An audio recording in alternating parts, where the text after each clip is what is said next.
All right, welcome back to the channel. It's your boy Fanon.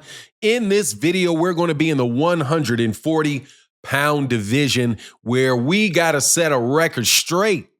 As Gary Antuanne Russell lets it be known, bro, I am a champion in the 140-pound division. Let's not start this scam where Shakur Stevenson fights Teofimo Lopez and magically he becomes the man at 140 pounds and doesn't need to do anything else. Let's talk about that in this video.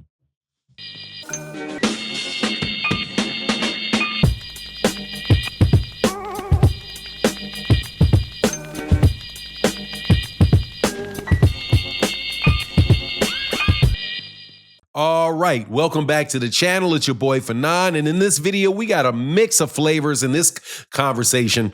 First of all, we're going to definitely talk about Shakur Stevenson and Teofimo Lopez, a fight that may or may not be taking place. Who knows, but they're talking about it like they're going to do it. Hopefully an announcement is imminent that they're going to do it, which would mean that Shakur Stevenson would be dropping his WBC 135-pound championship to move to 140 to challenge for Teofimo Lopez's 140-pound championship. However, that's not the whole story. Within this story is the attempt by Ring Magazine to once again establish itself as the arbitrator of weight classes, the ones that, since there's more than one championship belt, they believe that they're the ones that should determine who the real champion is. And as long as Shakur Stevenson fights the guy that Ring Magazine wants him to fight, then that's all he needs to do. He's the champion, and everybody else got to figure out what they're going to do. That is affirmative nonsense. But before I get into the details, let me welcome you back to the channel. If you are new to the channel, please accept my invitation to hit the subscribe button, hit the bell icon so you can be notified of when we release more videos. And if you're a longtime subscriber and supporter of the channel, thank you guys so much for what you do. It really does make a huge difference to the channel. But let's get into this because, look, I had this argument on my live stream with several people about this over several years. And that is that Ring Magazine is not the lineal championship. And there is no lineal championship in existence in the sport of boxing. It's all make-believe. The fact of the matter is the only true championships that we have in the sport of boxing are the WBA, the WBO, the IBF, the WBC, and if you consider it to be one, the IBO. Those are sanctioning bodies that have actual rankings that they're flawed rankings for sure. Don't think I'm not saying that they're not flawed. They are flawed. There's all kind of people in rankings for all kind of reasons other than how good they are, without a doubt. However, these sanctioning bodies actually sanction fights. They have people there to watch the fight, that organize the fights. They are licensed to do it. That is the reason that they are in existence.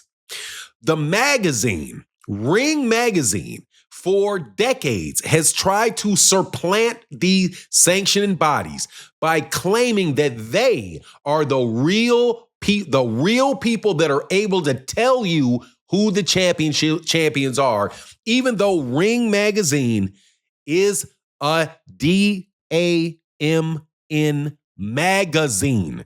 It is a magazine. Having Ring Magazine name champions is like having ESPN name the NBA champions.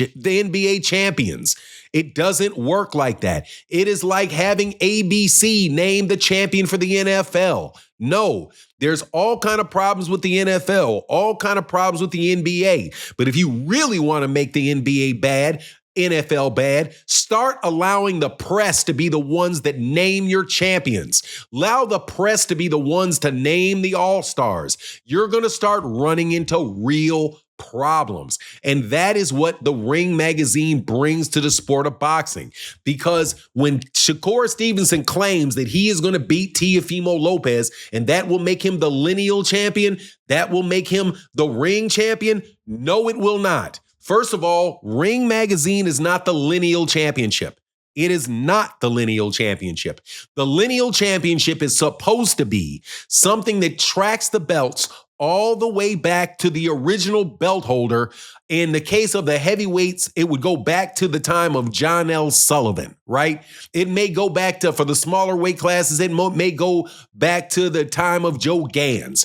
Whatever the case is, it was a lineage of champions, right? That all fought each other. Let me break this to you. That line has ended a long time ago. Many of the lines ended with, even the ones that had already been broken before, were broken by Manny Pacquiao, because Ring Magazine had named, pretty much during the time Manny Pacquiao was around, they named Manny Pacquiao like Ring Magazine for every weight class he was in. So he was that made him the lineal champion at 135. It was a lineal champion at 140, right? According to Ring Magazine. But what happens? He moves up in weight class. He never loses to anybody in that weight class. What happens to the line? The line is broken. Whenever somebody retires, what happens? The line is broken. So Lennox Lewis at a heavyweight, Lennox Lewis retired. He retired as the lineal champion. The line is broken. So what Ring Magazine comes in and says, well, look, we'll put this arbitrary list of people together and based on what we think are important. So then we will rank them. And then when we think these guys are good enough, then we'll have the number 1 and 2 or the number 1 and 3 fight. And then that'll make it lineal. No, that just makes it a Ring Magazine award. That's all it is. You're not a judge. You don't have people sitting there with a bell going, do you? I don't hear, if Ring Magazine doesn't have somebody sitting there clicking bells and organizing the fight, reffing the fight, being responsible for picking the judges, all of those type of things that sanctioning bodies have to do that are real work that goes into setting up that fight. Ring Magazine's not doing any of that. What they're doing is they sit up with the Boxing Writers Association of America and they come up with their own ideas as to who they think they should be promoting. And then they use the Ring Magazine award as a way to give accolades to fighters that they want to reward, that they want to promote. There's no way that you're going to separate that from Ring Magazine. You're just going to have people that are selling their influence to get people into certain rankings. Look, for example, Virgil Ortiz. Ring Magazine ranked Virgil Ortiz as number 1 at 154 pounds. He doesn't have a title in that division. He's never fought for a title in his career. You have Sebastian Fundora that's won 2 championships in the division. Virgil Ortiz didn't do anything but get dropped twice by Sergey Boyachuk, and he beat Ismail Madmarov, but they rank Ismail Madmarov really high because Ismail Madmarov went the distance with Terrence. It's just ridiculous, bro. You can't fix a system by giving the system over to even more people with more ethical issues than the ones that are currently doing it. So, look, bro, I'm sorry. Shakur Stevenson is not going to be the man at 140 pounds just because he beats Teofimo Lopez.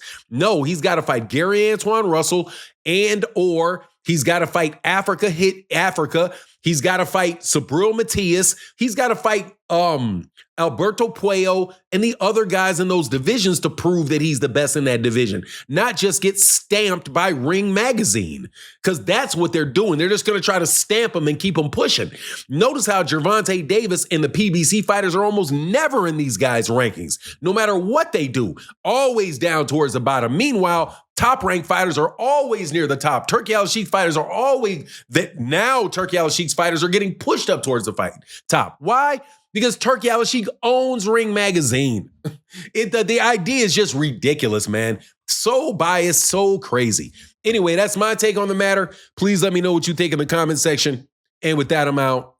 Deuces.